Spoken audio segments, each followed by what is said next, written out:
Welcome to Solvetic, your channel to always learn technology easily.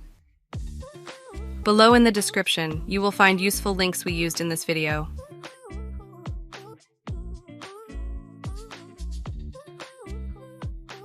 Today in Solvetic, we will see how to delete saved passwords in Google Chrome in laptop or PC. Let's open Chrome, then click on the menu and open Settings. You are going to open the Privacy and Security section, then tap on Delete Browsing Data. In the Advanced tab, you will only leave the box, passwords, and other SIG data checked. When you do, finish by clicking on Delete Data. Hey, remember to subscribe Solvetic channel.